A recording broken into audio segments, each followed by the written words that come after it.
Meron po tayong gagawin dito isang Pensonic na 32 inches LED TV. So, ang problema nito, sabi ng may-ari nung dinala sa akin, nag-on daw siya, nagbubukas yung backlight, kaya lang walang picture, wala siyang display. So, subukan po natin siyang isaksak para makita natin kung ano ba talaga ang kanyang problema. Makikita nyo po, nagpula siya. So, may standby power. So, i-on ko lang po ito.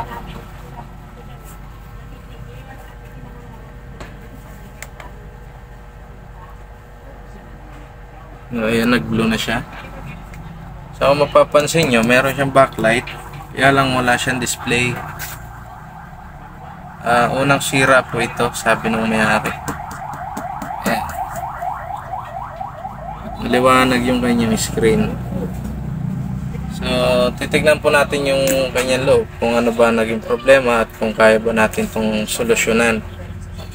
So, bubuksan lang po natin.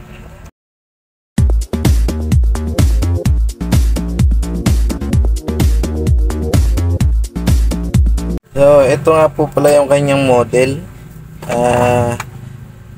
32 LED television. So, nakasil pa ito. Ayan. Tayo pa lang ang unang bubukas nito. So, patanggalin lang po muna natin yung mga tornilyo para makita natin kung anong problema niya. So, bali nabuksan na natin. Ito yung kanyang power supply. At ito naman yung kanyang top board na ginamit. Ayan. So, ang una natin gagawin dito,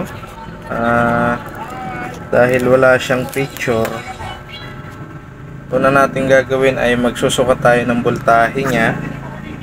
Mag-aabang lang tayo kung okay pa ba yung kanyang DC to DC IC. Set up ko lang yung ating tester para makita natin.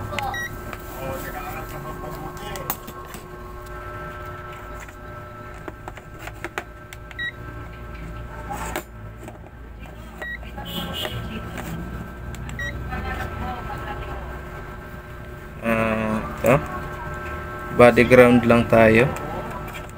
Susubukan natin kung nagpa-function yung kanya o nagpo-protect yung kanyang DC-DC.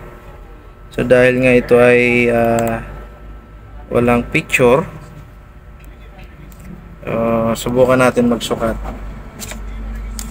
So nakaset tayo dito sa DC. Ayan. Isasaksak ko lang. Saksak ko lang yung unit.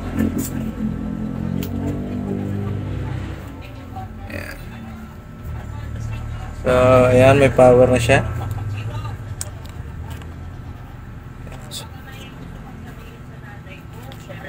I-on ko lang yung TV. Tapos, abang tayo ito. So, ayun. Wala siya, oh.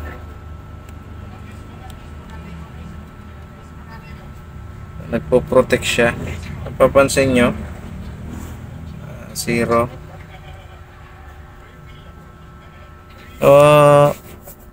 Pagka mga ganitong problema at LCD na ang kanyang problema, so malinis pa naman yung kanyang top board, wala pa naman tong galaw. Napapansin nyo,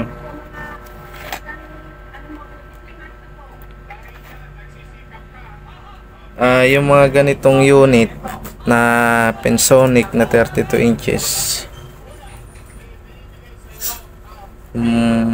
ayon sa karanasan ko,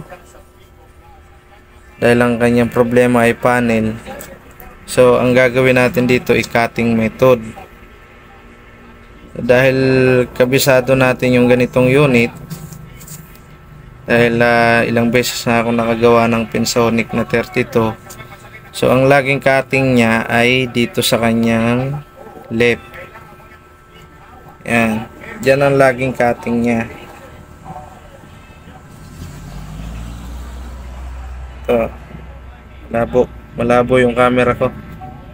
So yan, dito lagi. Ito yung kanyang mga CKB signal at CKB 1 at CKB B1, tapos CKB 2, CKB B2. So apat lang po yan, pares, left and right siya. So yung apat na yan ay ito yan. Yan.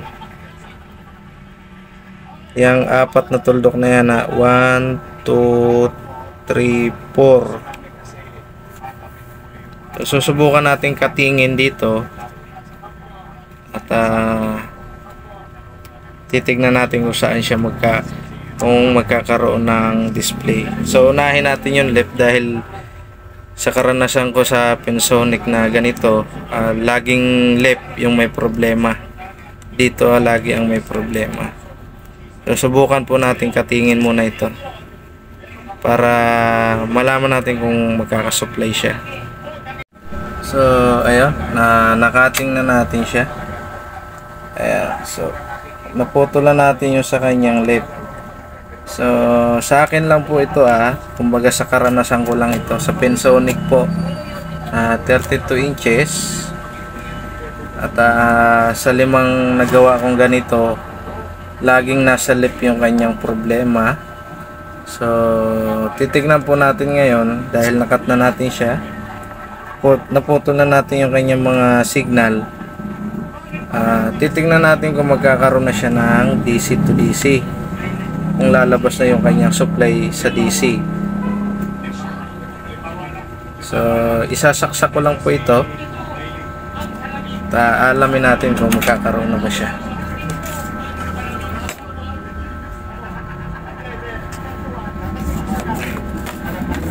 Nagkakaroon na siya ng display. So, saksak ko lang. Nalaglag pa.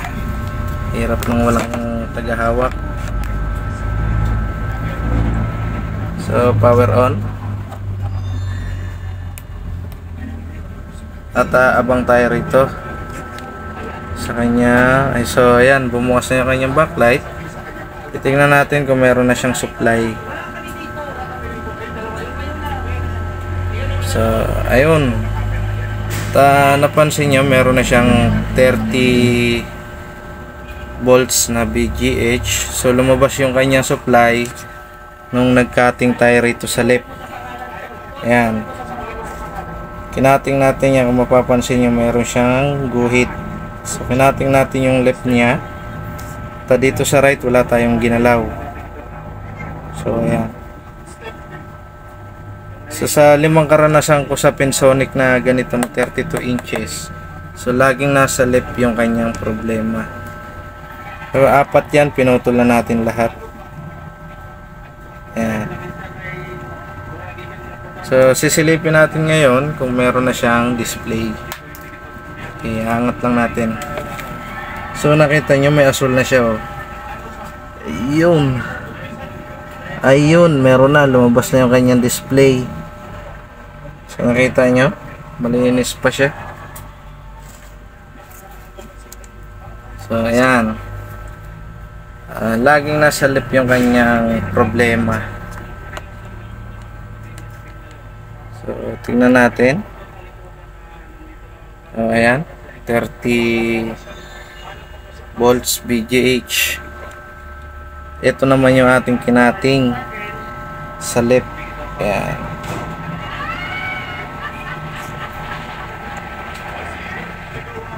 Okay. So dahil meron na siyang supply, lumabas na yung supply ng VGH natin. Oobserbahan natin ito kung okay na ba yung talagang LCD niya. Sakpan lang natin ito. So hindi na tayo nagsukat ng leak sa mga signal niya dahil sabi ko nga, ayon sa karanasan ko sa ganitong unit na Pensonic na 32, ang kanyang problema ay laging nasa left channel niya. Yan. So bibihira yung dito sa right. Kaya hindi na tayo nagsukat kanina ng mga leak ng signal dahil kabisado naman na natin to. Dito talaga lagi sa left ang kanyang problema. So tatakpan lang po natin ito para matesting natin. So ito na, tapos na natin siyang takpan. So bubuksan na lang natin siya, isasaksak na lang natin. So hindi ko na po pala ito lalagyan ng display kasi gawa ng sira na yung aking affordable box.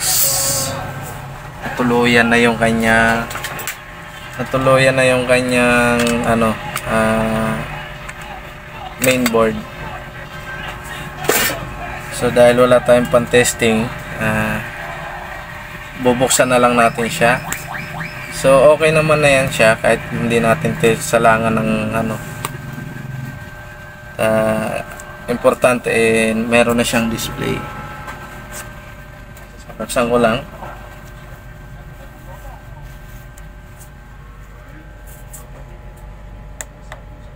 So ayan na, nag-blow at lumabas na yung kanyang Pensonic.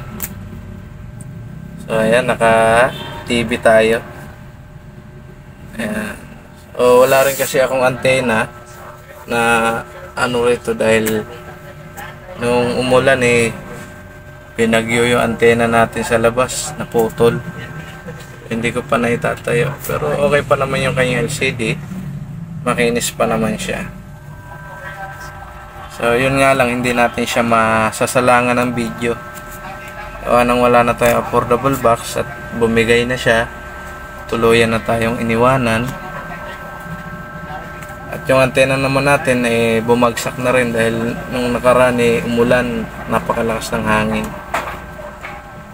So ayan, okay naman na yung ating unit at sana nakatulong ito sa mga nag-aaral pa lang na electronics. Sana may makuha kayong idea sa mga ginagawa nating video. So hanggang dito na lang tayo. Sa susunod na lang ulit na video natin.